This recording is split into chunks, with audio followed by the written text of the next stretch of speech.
Hi everybody, welcome back to Chrysalis Books. My name is Jessica. I manage the Lovestead, which is my urban homestead. The topic of today's video is the finally fall tag. So go ahead and grab a cup of coffee and let's dive right in.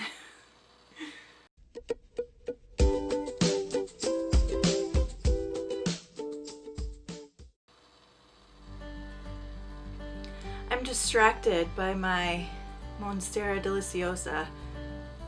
She's got some yellow leaves.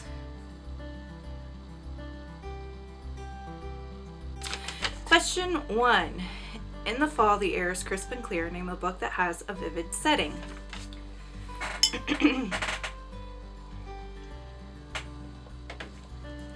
A Daughter of Smoke and Bone by Laini Taylor. This book has a very vivid setting. It's set in Europe. It follows Carew, and she is not quite human, but also not sure what exactly she is.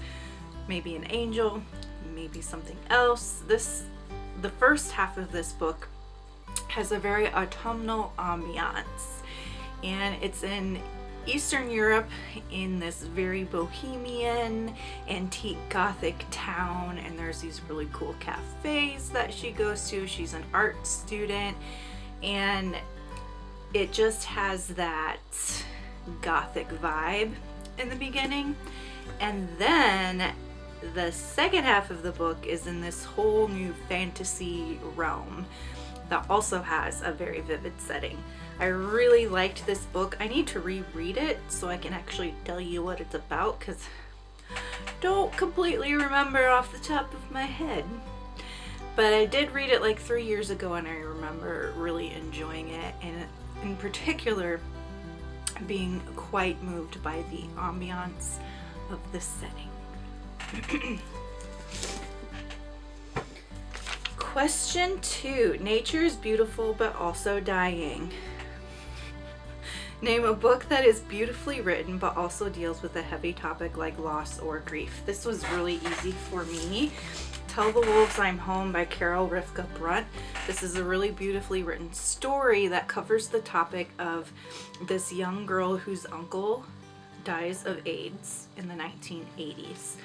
And it really addresses some of these more dark topics, such as grief and such as being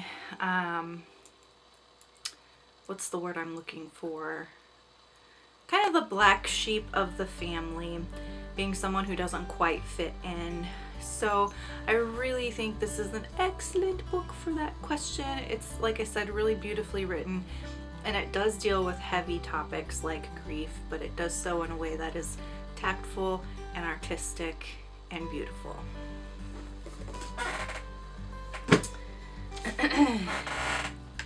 Question 3. Fall is back to school season. Share a nonfiction book that taught you something new. This is also easy. I've mentioned this book recently as well, but Seed to Seed by Suzanne Ashworth. This is a nonfiction read that shares information on how to save seeds from your garden so that you have a perpetual supply of seeds if you are a gardener and you don't have to actually go out and buy seeds. I learned a lot from this book, a lot of stuff that I didn't know before, and it also cleared up some incorrect assumptions that I had previously made. So this was a great book that taught me something new. Number 4, in order to keep warm, it's good to spend some time with the people you love. Name a fictional family or household friend group that you would like to be a part of. So for that, I picked Little Women, if I can find it on my Kindle.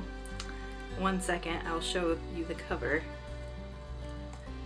Yeah, it's not happening. I downloaded a whole bunch of books on my Kindle last night, and I'm not going to be able to pull it up because it's still just downloading books. But Little Women would be the book that I choose. The family in that story is just so full of love and warmth. They don't really show any toxic dysfunctions. Like, of course, they have squabbles every now and again, and each character has their faults, but they're not abusive of one another at all. And that is the kind of family or friend group that I would want to be a part of. Number 5, the colorful leaves are piling up on the ground. Show us a pile of fall-covered spines. Ta-da!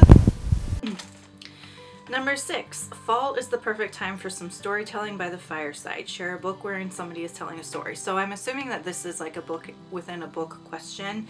And for that, I would actually recommend one that was really popular several years ago, The Fault in Our Stars by John Green. There is a story within a story in this because the protagonist in this book really loves a particular novel, and a large part of her time in this story is spent trying to find the writer and communicating with the writer of this novel that she just absolutely loved. And there's little excerpts of the novel within this book, so it's kind of like a book within a book. And overall, The Fault in Our Stars is a really excellent book. It is a book that I liked better than the film. So if you saw the film and you liked it, definitely give this a read because there's just so much more in the book to appreciate.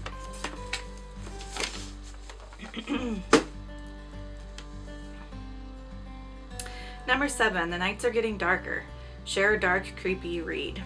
Easy. Pet Sematary by Stephen King. This is easily the scariest book that I have ever read. It's the only book that gave me the heebie-jeebies. I don't scare easily when I read.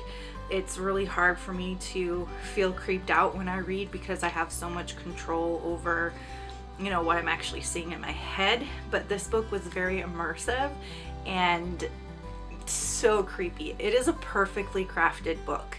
Like, if I had to pick out a handful of perfectly crafted books, this would be right up there in that handful of books. There's nothing that I would change about it. It's perfect. Also very creepy.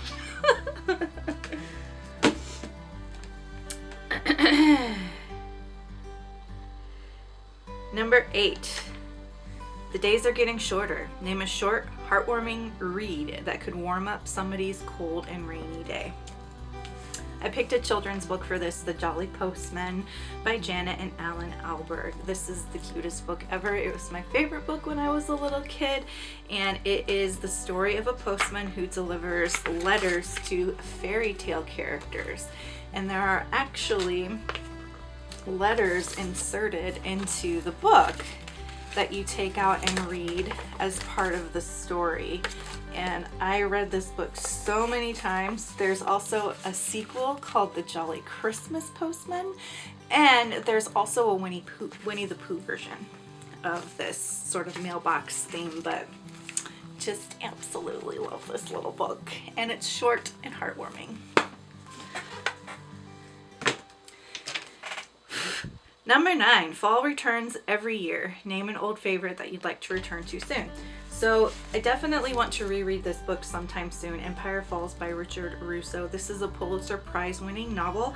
I read it probably 5 or 6 years ago, and I really, really loved it. I thought that the narrator in this voice was just so accessible and consistent, and I just loved, again, the atmosphere. I guess I'm kind of a fan of atmospheric reads. This had a very small town diner feel, and I really liked that. Actually, one of the characters owns a diner, and a lot of the scenes happen at that diner. I'm a huge fan of old-fashioned diners. Like, I think they're one of the greatest things in the world. And so when I have this book that's set in this old-fashioned diner, and it's about a small town that someone returns home to, which is another trope that I tend to gravitate to, is people returning to their small town hometowns, and just all that messy drama that happens within a small town. And there's a lot of different characters, a lot of different dynamics between the characters, family drama, community drama. It's just an all-around really good book. And I remember when I read it the first time, I wish that it wouldn't end, that I could just keep reading it, and that I could just stay in this world. So it is one that I'd like to get back to at some point. Number 10, fall is the perfect time for cozy reading nights. Share your cozy reading accessories. So my accessories would be one of my 3 cats, whichever one's decided to deign to give me their company, right? Because cats are like that. Like, they will give you their company should they choose to. So, whichever cat feels me worthy of their attention that day. And probably a warm drink, a blanket, and a candle.